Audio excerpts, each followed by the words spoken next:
Assalamualaikum warahmatullahi wabarakatuh. Selamat berjumpa kembali bersama Bapak Bambang Asyikno. Video yang kami upload kali ini adalah persiapan penilaian akhir semester 1 Kimia SMA kelas 12. Jangan lupa selalu berdoa sebelum belajar. Yuk kita ikuti tayangan berikut sampai selesai. Soal pertama, perhatikan gambar berikut. Ini ada gambar. Larutan yang memiliki tekanan uap paling besar ditunjukkan oleh gambar nomor. Ini option pilihannya, gambarnya 1 sampai 5. Kata kuncinya adalah tekanan uap paling besar.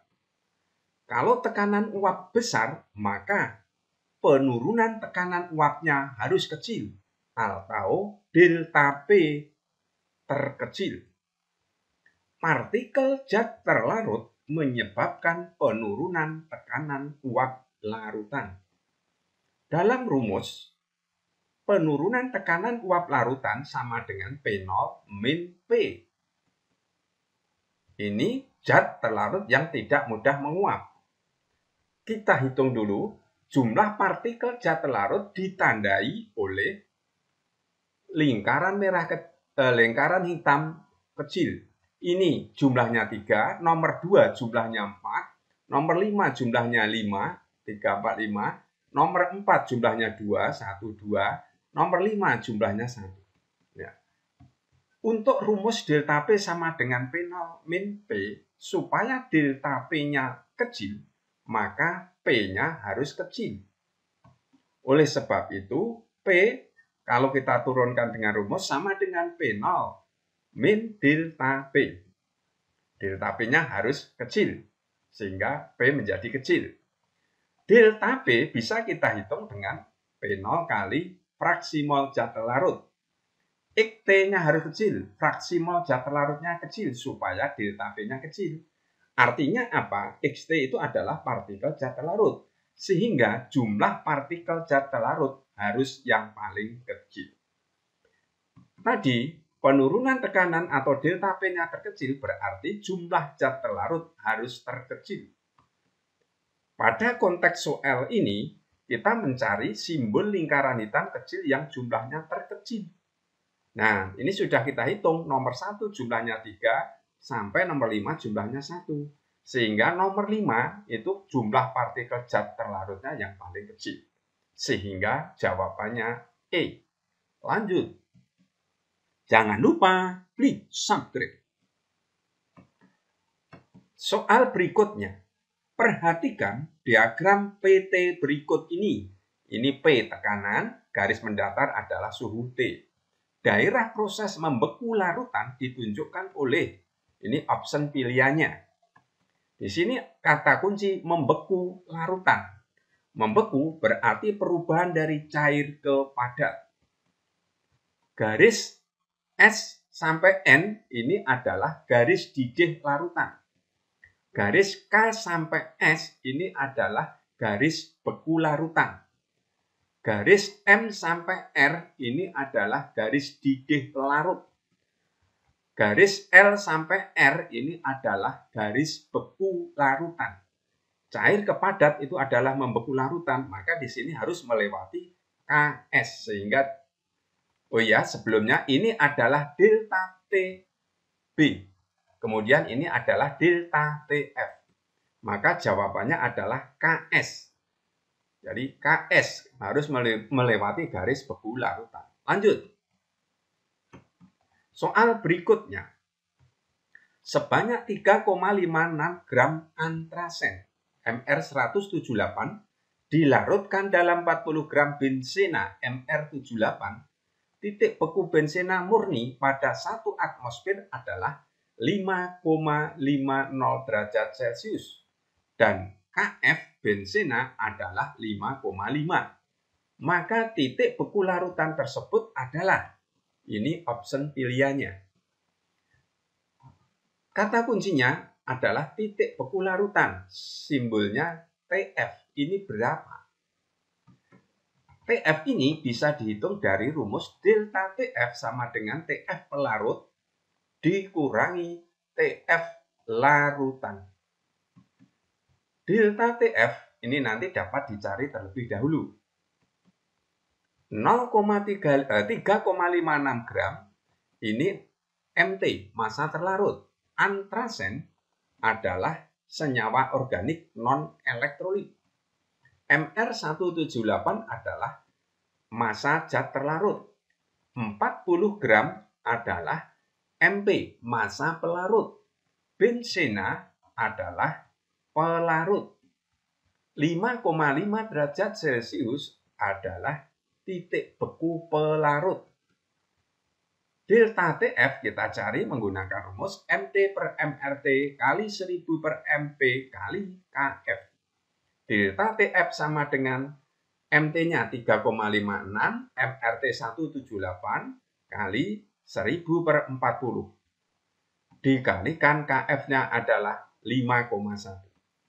Nah, ini bisa kita sederhanakan, hasilnya 0,02, 40 dengan dibagi 41, 1000 dibagi 40, 25.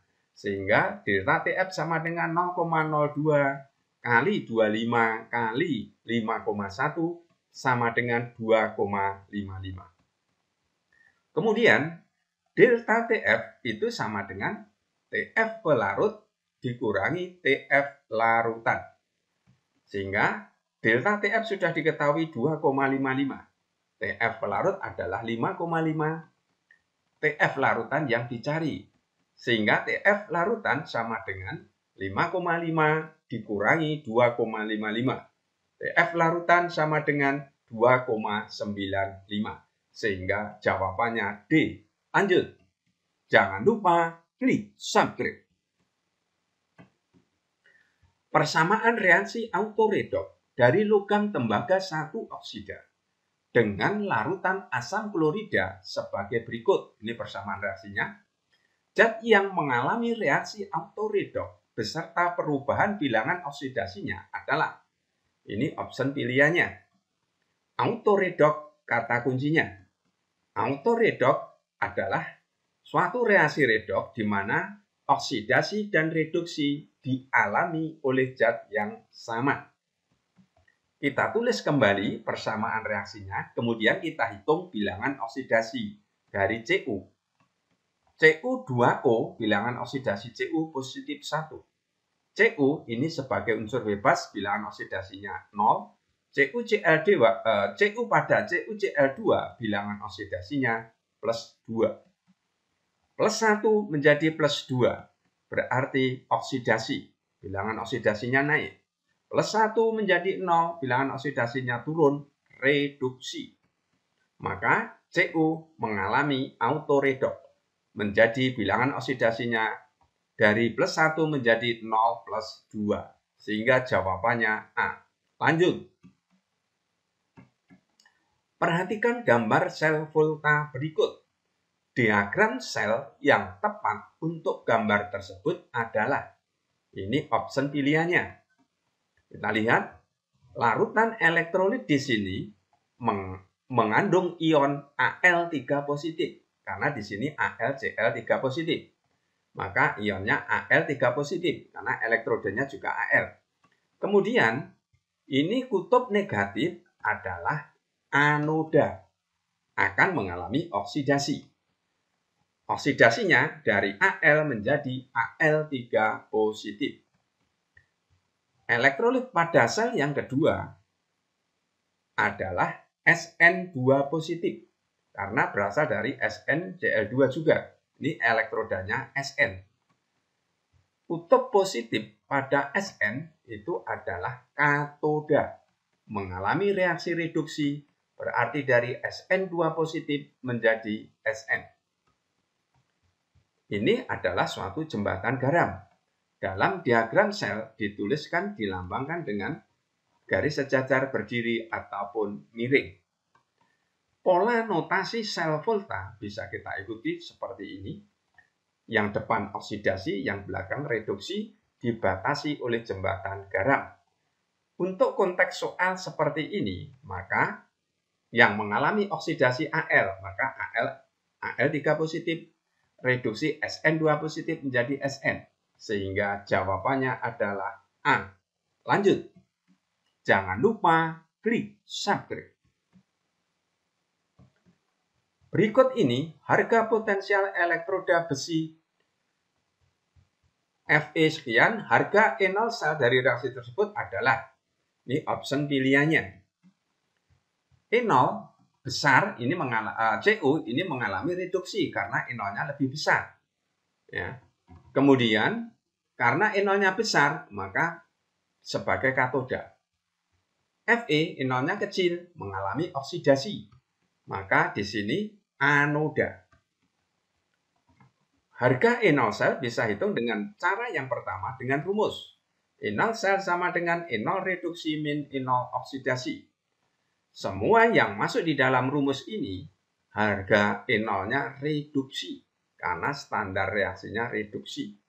Maka E0 reduksi, ini yang mengalami reduksi adalah Cu, maka di sini 0,34 dikurangi yang mengalami oksidasi adalah Fe, maka di sini min 0,44. Ya, yang masuk di sini tetap reduksi.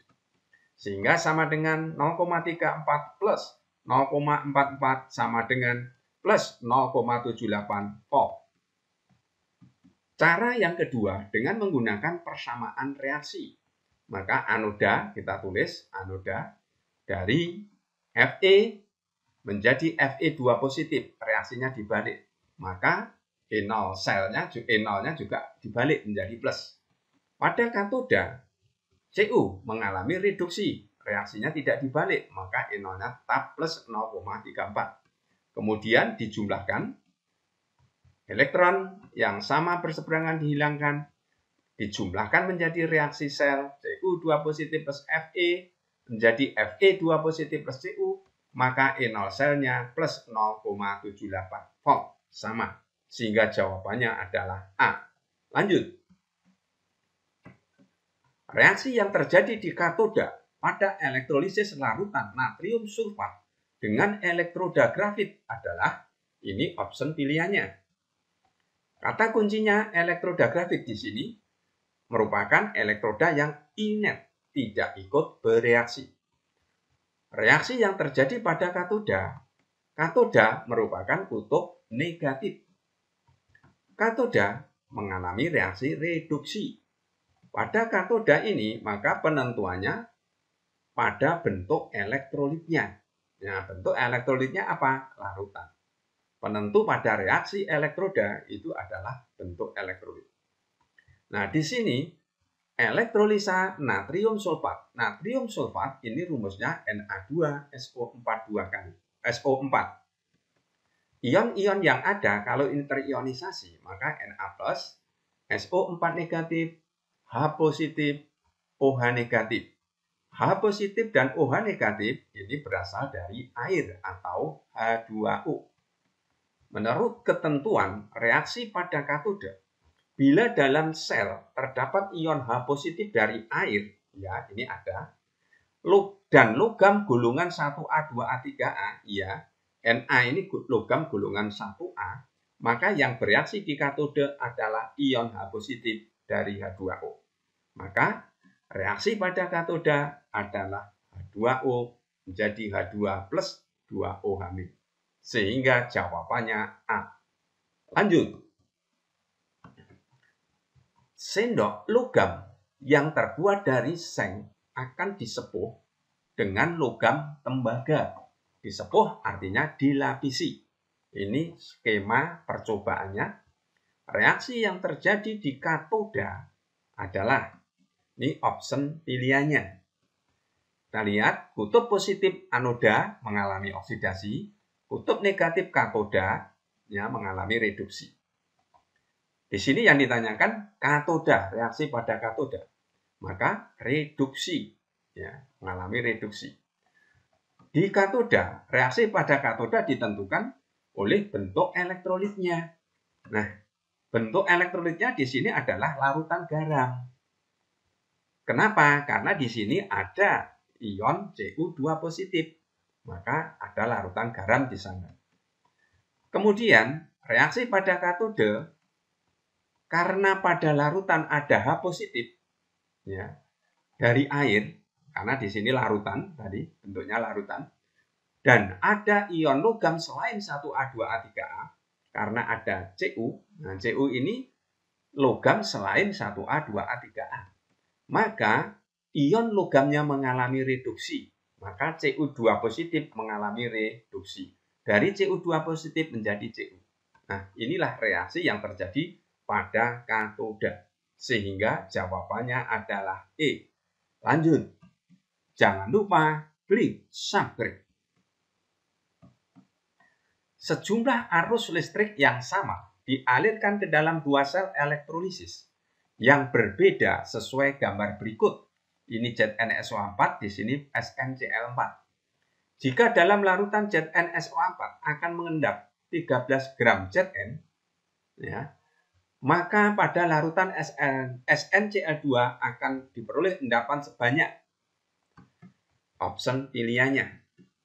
Nah, ini merupakan hukum Faraday 2. Rumusnya, massa Zn dibanding dengan massa Sn sama dengan EZn dibanding ESn.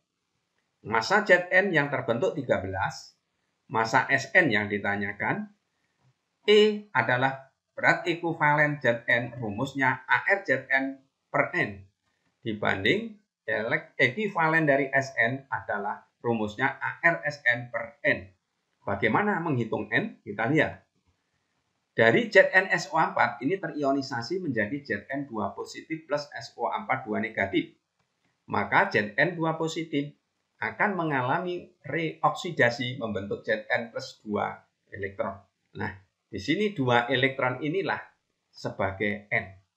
Sama pada SnCl4 terbentuk Sn4 positif plus 4Cl-. Maka Sn4 positif mengalami oksidasi menghasilkan Sn plus 4 elektron. Maka 4 elektron ini sebagai N.